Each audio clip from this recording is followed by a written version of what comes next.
और जैसे सर कोई बिगिनर है, अगर वो मैनिफेस्टेशन स्टार्ट करना चाहे तो वो अपनी लाइफ का फर्स्ट स्टेप क्या ले? अगर कोई मैनिफेस्टेशन को स्टार्ट करना चाहता है, उसका पहला स्टेप होना चाहिए ग्रैटिट्यूड। इसका मतलब यह कि जीवन में पहले जो भी कुछ आपके पास ऑलरेडी है उसके लिए थैंक यू महसूस करना शुरू करो। ठीक है, चाहे आपके पास कम है, मान लो पैसे हैं लेकिन बहुत कम है, उसके लिए भी थैंक यू बोलो। घर छोटा है, रेंट का है, उसके लिए भी थैंक यू बोलो। तो दिल से जो पहले ऑलरेडी चीजें हैं उसके लिए थैंक यू बोलो कि भगवान इतना तो दिया, बहुत लोगों के पास तो ये भी नहीं है, तो दिल से आपको थैंक यू, पहले तो ये शुरू करें। दूसरी चीज क्या कर सकता है वो, एक प्रैक्टिस करे जो मैं लोगों को हमेशा सजेस्ट करता हूं कि रात को सोने से पहले पूरे दिन को स्कैन करें और उस पूरे दिन में सबसे खूबसूरत चीजें क्या हुई उसके साथ, अच्छी चीजें, उन 5 चीजों को ढूंढे जो आज अच्छी हुई। जैसे कि लंच बहुत टेस्टी था जो घर से लेकर आया था मैं, आज चाय पी शाम को, वो भी बहुत अच्छी थी। एक अच्छा पॉडकास्ट किया, एक अच्छा पॉडकास्ट रिलीज हुआ जिसमें आपको जेन्युइन लगता है यार ये तो अच्छा हुआ है, आज बहुत अच्छा काम हुआ है। आज कुछ भी हो, मौसम, आज मौसम कितना अच्छा है, ठीक है, आज मुझे किसी क्लाइंट ने अप्रिशिएट किया, ठीक है, कुछ भी हो सकता है। आप 5 चीजें ढूंढो और ये कह के सो जाओ क्या थैंक यू, उनको उन मोमेंट्स को थैंक यू, एक एक करके आपने 5 ढूंढे।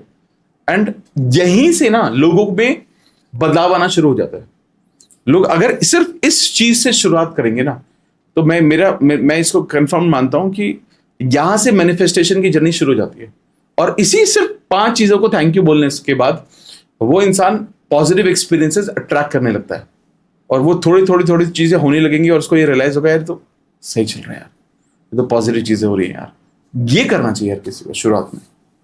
तो जैसे अभी ये ग्रेटिट्यूड किया लोगों ने, उसके बाद भी जैसे लोग आप बोल रहे हैं पॉजिटिव रखो, हमेशा तो हमारा माइंड पॉजिटिव नहीं रह सकता ना। नहीं रह सकता।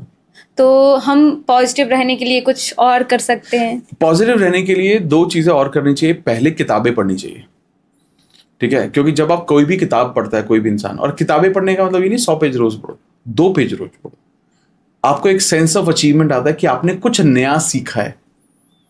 सारी फीलिंग ये तो है, आप जब कुछ नई किताबें पढ़ते हो तो नए पर्सपेक्टिव मिलते हैं आपको अपने जीवन में इंप्लीमेंट करने के लिए। तो हर किसी को किताबें पढ़नी चाहिए, और क्योंकि जो वो किताब किसी भी बंदे ने जो लिखी है वो अपने सालों के एक्सपीरियंसेस के बाद लिखी है, ठीक है, बहुत सारा एक्सपीरियंस उसने लिया होगा, उसके बाद उसको लिखा होगा। तो किताबें पढ़ना आपको एक पॉजिटिव वैल्यू देता है। दूसरी चीज, आपको ये जरूर चेक करने की जरूरत है आप किन लोगों के साथ उठते बैठते हो। सराउंडिंग्स बहुत इंपॉर्टेंट है, क्योंकि सराउंडिंग सबसे ज्यादा ये डिसाइड करती है कि आपको पॉजिटिव एनर्जी मिलेगी या नेगेटिव एनर्जी मिलेगी। बहुत लोगों को देखता हूं मैं, घर पे ही रहते हैं, घर से ही काम करते हैं, बाहर निकलते भी नहीं है।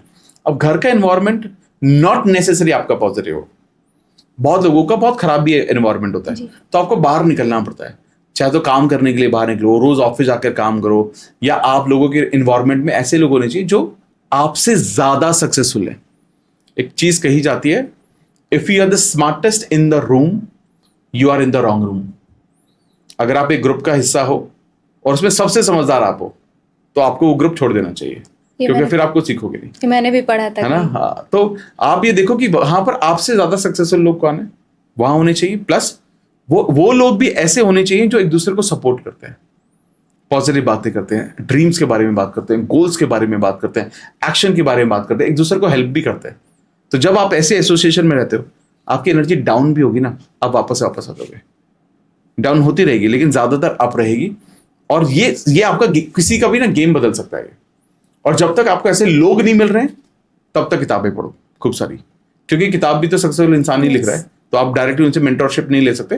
लेकिन ऐसा नहीं होता कि आपको लोग नहीं मिल सकते। लोग बोलते हैं यार मेरे आसपास तो कोई सक्सेसफुल है ही नहीं। मतलब आप जिस गांव में रहते हो, जिस शहर में रहते हो, जिस देश में रहते हो, आपको लग रहा है मेरे से समझदार तो कोई है ही नहीं, ऐसा कैसे हो सकता है? अरे हर घर में भी कोई हो सकता है, आपके मोहल्ले में भी कोई ना कोई आपसे समझदार तो हो ही सकता है ना। ढूंढो ना भाई, मिलो, बैठो उसके साथ, कोई तो टीचर होगा, कोई तो गुरु होगा, जिस लाइन में आप जाना चाहते हो उसमें उसने कुछ किया तो होगा। ऐसा तो नहीं हो सकता ना कि यार मेरे आसपास तो कोई है ही नहीं, वाह वाह वाह, आप ही भगवान हो तो। तो ये करना चाहिए। और ये सब एक स्टूडेंट को भी हेल्प करता है 100%। एनीबडी, स्टूडेंट हो, मतलब जैसे वो कोई बच्चा है, उसका पढ़ाई में मन नहीं लग रहा है, वो पढ़ने के बाद भी उतना ज्यादा नहीं इंटेलिजेंट है, हाँ, तो उसको कैसे हेल्प करेगा ये मैनिफेस्टेशन? मैं हमेशा बिलो एवरेज स्टूडेंट रहा हूँ। मैं हमेशा से सिर्फ पास ही हुआ हूँ, कई बार तो स्कूल में मैं फेल भी हुआ हूँ। लेकिन हमेशा एक थॉट था कि मैं जीवन में कुछ बड़ा करूंगा। अब मुझे नहीं आई फिजिक्स समझ में, मुझे केमिस्ट्री समझ में नहीं आई, मेरे सपने बहुत बड़े थे।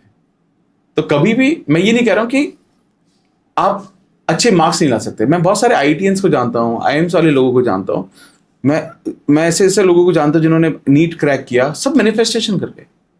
हाँ, लेकिन बहुत मेहनत भी की उन्होंने। ऐसे नहीं कि सिर्फ उन्होंने मैनिफेस्ट किया, मैनिफेस्टेशन के साथ अलाइंड एक्शन जरूरी है।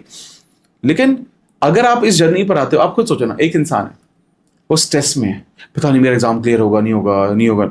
एक दूसरा उसी का बैचमेट है जो कहते हैं यार मेहनत करते हैं ना यार, होगा तो ठीक है यार, नहीं होगा तो देखिए अपना बेस्ट देते हैं। अब आपको क्या लगता है कौन पास होगा?